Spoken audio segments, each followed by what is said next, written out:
Welcome to this special report on Rajya Sabha Television with me, Frank Pereira. There is a perceived threat from the Chinese not just on the line of actual control and the international border, but also in the Indian Ocean region. This has been confirmed in a recent Defence Ministry report.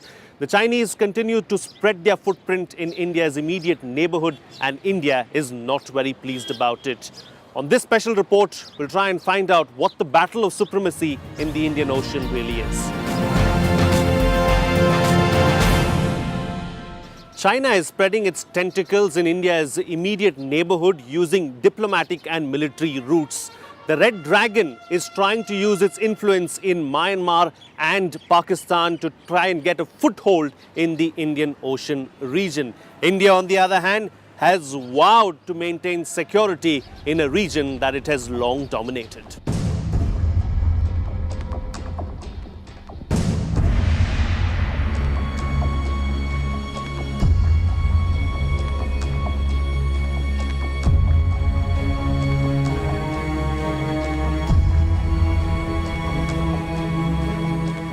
The Defence Ministry, in its annual security analysis released in March, has made several alarming observations about China's dominance in the Indian Ocean and has also listed out countermeasures.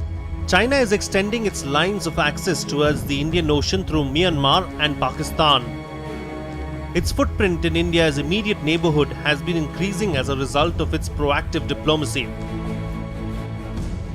China has helped build nuclear power plants in Pakistan, a Myanmar oil pipeline and a port in Sri Lanka in what it calls efforts to boost trade and economic ties.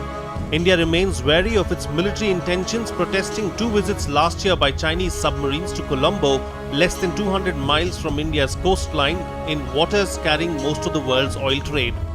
India remains conscious and watchful of the implication of China's increasing military profile in India's immediate and extended neighbourhood. India is taking necessary measures to develop the requisite capabilities to counter any adverse impact on its own security. In recent years, the fact that China's posture on the line of actual control and the two intrusions that we've had when senior Chinese leaders were visiting India has created this anxiety about the land border. And I would say over the last 4 or 5 years, the steady presence of the Chinese Navy in the Indian Ocean, which initially started as an anti-piracy effort, but more recently we have seen Chinese nuclear submarines, for instance, coming into the Indian Ocean, has again stoked Indian anxiety. Prime Minister Narendra Modi in March toured 3 Indian Ocean nations, Mauritius, Seychelles and Sri Lanka, and initiated several developmental projects with India's support, with the underlying purpose of countering Chinese influence in these islands. Prime Minister Modi's visit is basically to consolidate India's position in the Indian Ocean region. This is probably the first time an Indian Prime Minister is visiting exclusively the Indian Ocean states during his visit a couple of weeks ago. This is not because of any external reasons, but it is purely to consolidate India's position in this region. India in February increased its defence budget by 11% and approved the building of 6 nuclear-powered submarines and 7 new frigates. We should not look for equivalence, but we should seek sufficiency in terms of how we relate to China and also use our geography in the most innovative and effective manner. And therefore, while monitoring China's capabilities very carefully, we have to really, I think, invest in those niches that would allow us to engage with China in the most effective manner. Even with the new kit, India's Navy will be dwarfed by China's fleet of about 49 frigates, 24 destroyers, 8 corvettes and about 60 submarines. As China's Navy has modernized, its ships have ventured further afield, showing up earlier this year in ports in the UK, Germany and Greece. Inevitable rise of China's comprehensive national power, and with it the rise of its military budget. Even this year, when the Chinese growth rates have shrunk to around 7% or slightly below, the Chinese military expenditure has increased again by over 10%. This is the cause for worry. While the unresolved boundary dispute between India and China remains a key factor in the security calculus, the maritime front, where Beijing uses political, military and economic engagement for increasing its footprint in the Indian Ocean region, also needs to be watched keenly.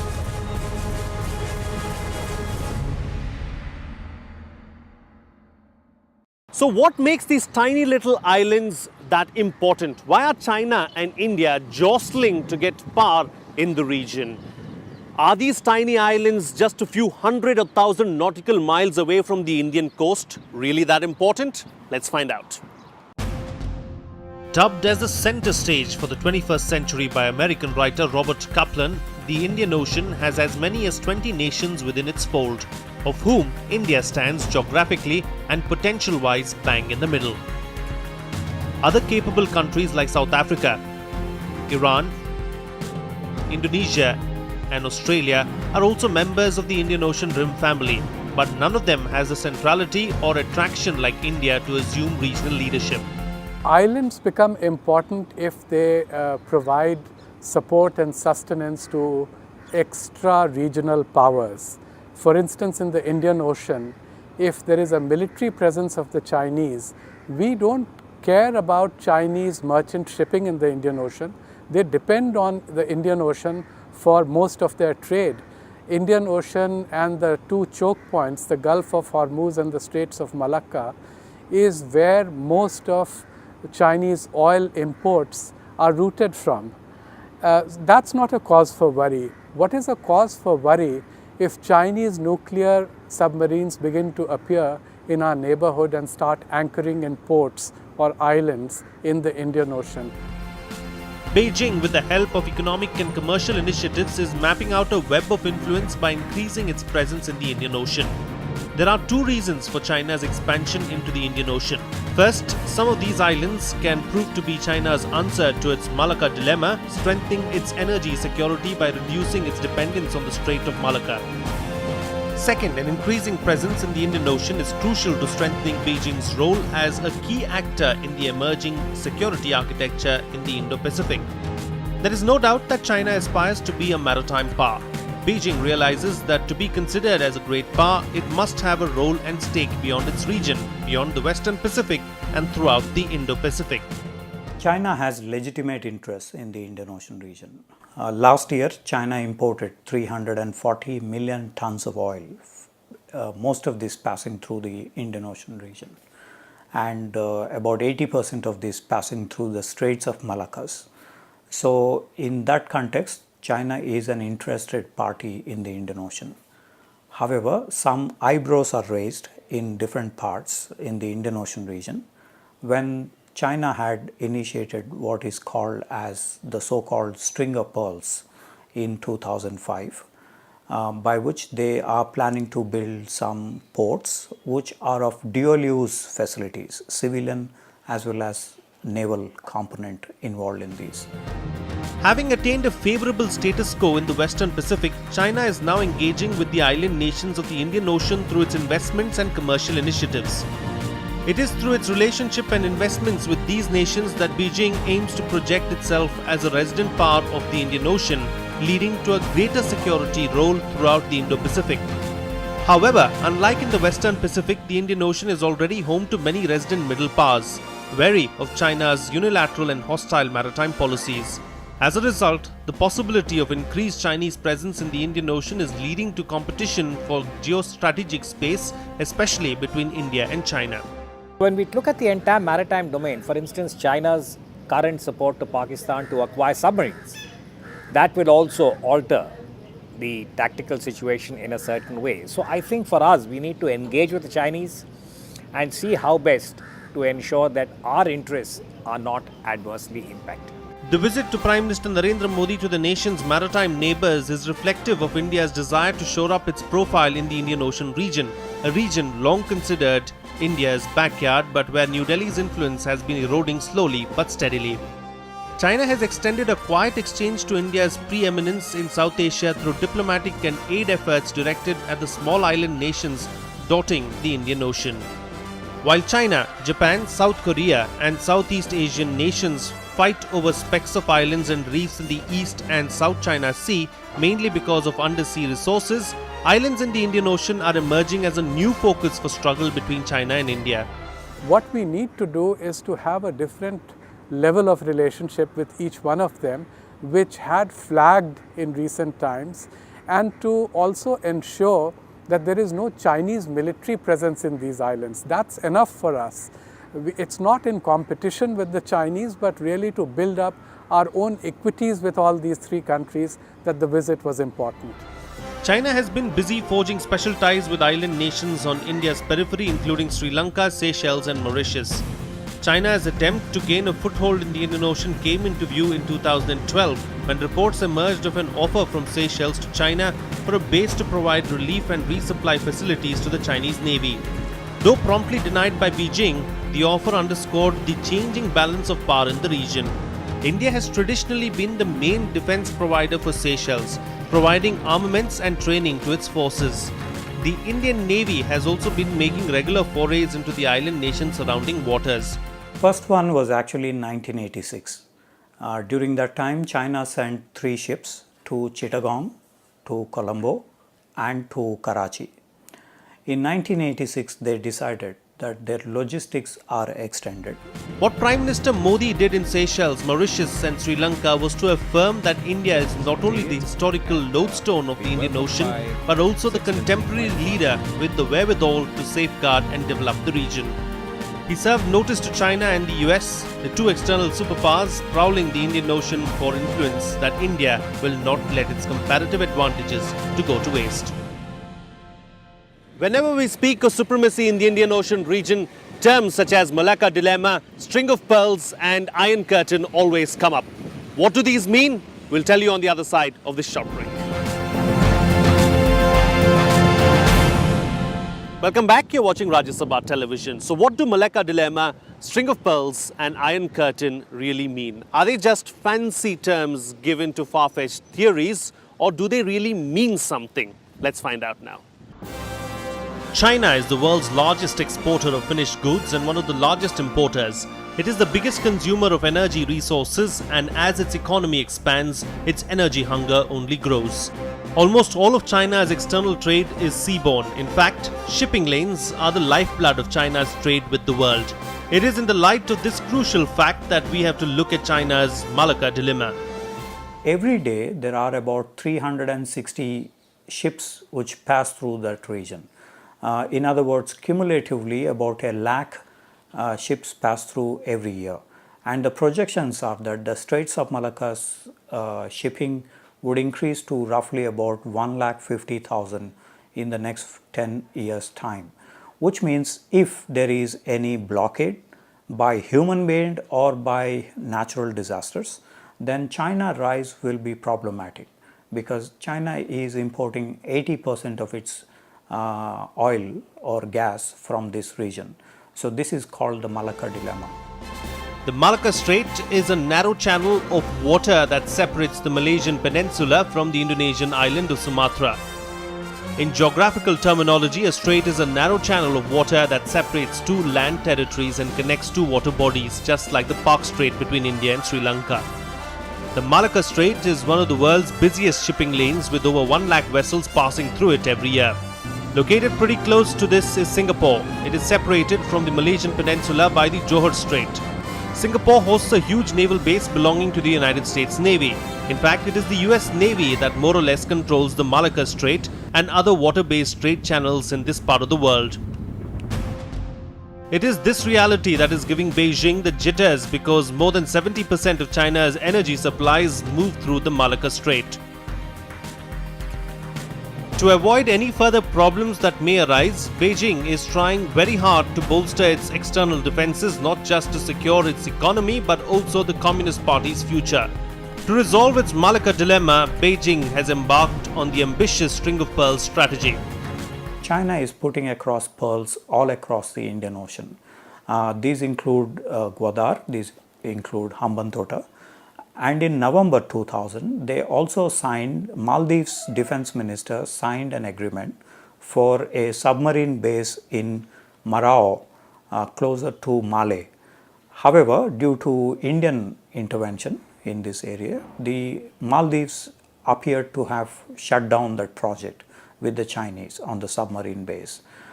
So this indicates that the pearls are coming up, and China intends to dominate this region through the string of pearls. The string of pearls theory is a geopolitical theory regarding potential Chinese intentions in the Indian Ocean region. It refers to the network of Chinese military and commercial facilities and relationships along its sea lines of communication, which extend from the Chinese mainland to Port Sudan. The sea lines run through several major maritime choke points as well as other strategic maritime centers. The term as a geopolitical concept was first used in an internal United States Department of Defense report titled Energy Futures in Asia. The term has never been used by official Chinese government sources but is often used in the Indian media. Does India have an answer to the string of pearls strategy? Backed by a burgeoning economy, New Delhi too aspires to be hailed as a true blue water navy and will always deter the Chinese aspirations in the Indian Ocean region. India too is answering boldly by making its presence felt in the region with a strategy that has been termed by naval analyst Zhang Ming as Iron Curtain. The analysts proclaimed that the Andaman and Nicobar Islands could be used as a metal chain to block Chinese access to the Straits of Malacca. I would just say that India should be investing in maritime diplomacy now in a far more sustained manner. It's not that the Indian security planners were unaware of the potential of the Indian Ocean vis-a-vis China, but there has been a very, I would say, stubborn pattern of either reluctance or the inability to comprehend what the maritime domain can offer. India constantly exchanges dialogue with its neighbors to identify areas of investments in these countries. The tripartite technical expert group consisting of Indonesia, Malaysia and Singapore that administers the Malacca Straits has received substantial monetary aid from India, by the virtue of which the group has involved India's naval expertise to survey shipwrecks in the area that has left China fuming. Militarily too, India has expanded its presence in the Indian Ocean region by setting up listening posts in Seychelles, Mozambique, Madagascar and Mauritius. India has also gained berthing rights in Oman and Vietnam. I think India would be received very positively if it brought something to the table through its military capability. So I think the short point is military diplomacy should receive the highest priority by the Modi government, and we should act quickly, both east, west and south. The so-called China's string of pearls strategy is not yet advanced enough to put the Indian maritime security in question. However, someday or the other, India will have to find a suitable answer to the Chinese naval presence in its own backyard by it executing Iron Curtain or by implementing some other strategy. I think at the moment, China will seek to maintain a steady naval presence in the Indian Ocean. They have maintained a 3-ship task force since early 2009. They also have some kind of relationship with some of the littoral countries for Chinese ships for R&R, as they call it, rest, recreation and repair. Now for India, I think we have to offer a maritime/naval alternative so that the smaller powers are not drawn towards what you might call as the Chinese sphere of influence. Beijing too cannot afford its Achilles heel, that is its vulnerability to any disruption of crude oil flow, for much longer.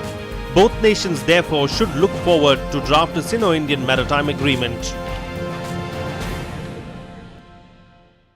Till a time comes when India and China actually come up with a constructive maritime agreement, India needs to continue engaging with its immediate neighbors to ensure that security is safeguarded.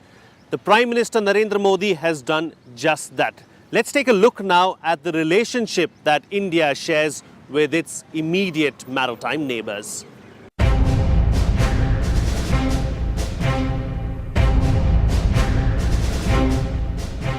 Prime Minister Narendra Modi's 5-day tour to Seychelles, Mauritius and Sri Lanka from March 10 to 14 infused fresh energy into India's mantle as the fulcrum of stability in the Indian Ocean. It signalled India's intent and capacity to ward off extra-regional challenges and emerge as a net security provider in strategically crucial sea lanes for global commerce and geopolitics. Economic ties are a key pillar of our relationship. The progress we have made reflects our shared commitment to stronger economic cooperation. Our trade has seen impressive growth over the past decade. I'm aware of your concerns about trade with India. As I said in Delhi, we will try and address them. Modi's message at all the three stops was to convey that India has the firepower and scientific prowess to support what he respectfully and affectionately dubbed as Chote Chote Tapu or small islands. Shedding the restraint of his predecessors, he boldly trumpeted India's military rise as beneficial for these tiny nations. Is unique and special. It is founded on deep sense of mutual trust and confidence. It is marked by a spirit of respect and equality and enormous goodwill and warmth.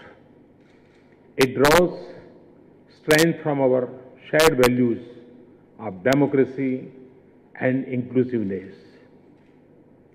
It is nurtured by a common purpose, progress of our people, and peace and prosperity in the Indian Ocean region. Small countries lying on the maritime edges of a great power can feel vulnerable when the latter flexes military muscle. For example, China's revolution in military affairs concept has frightened the wits out of its weaker neighbors in the East China Sea and South China Sea, where disputes over islands and mineral rights are escalating. You're always dealing with countries that have a certain chip about dealing with the bigger power. They also know they can play the China card.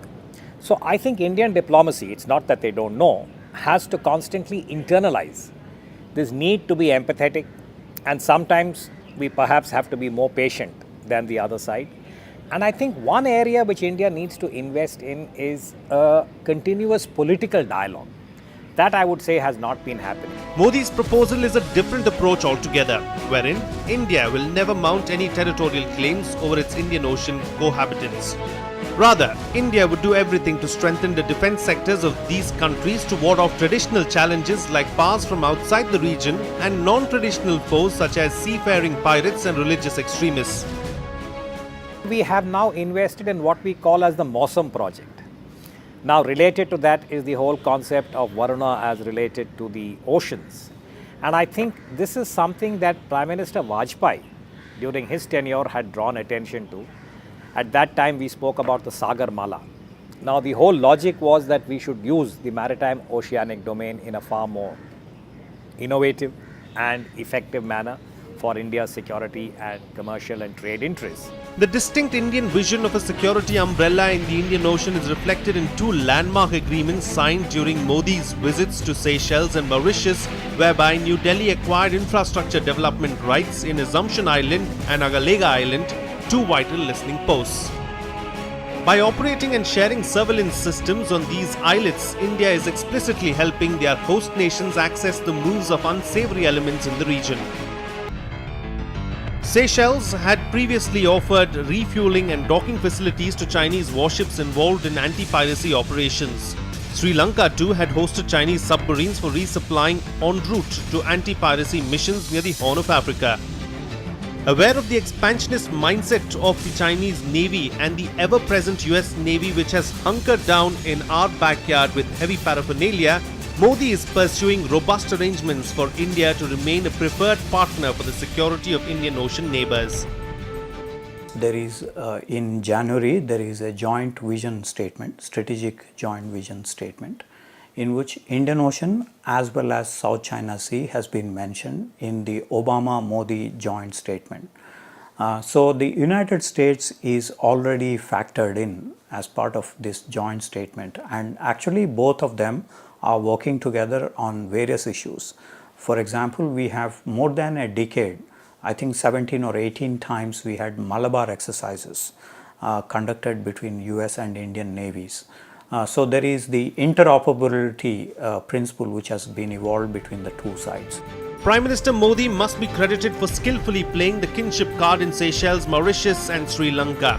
By linking India to little Indias in the Indian Ocean, he has ensured that the diaspora in these countries will make a critical difference in shaping their governance strategic orientations. Neither China nor the US can tug at the hearts of people in nations such as Mauritius, the Maldives, Seychelles and Sri Lanka the way Mother India can. Prime Minister Modi has reminded the world that the Indian Ocean derives its spirit and character from India, which has come back with a bang into the water body named after it. That's all the time we have on this special report. We hope you enjoyed the show. See you again next time.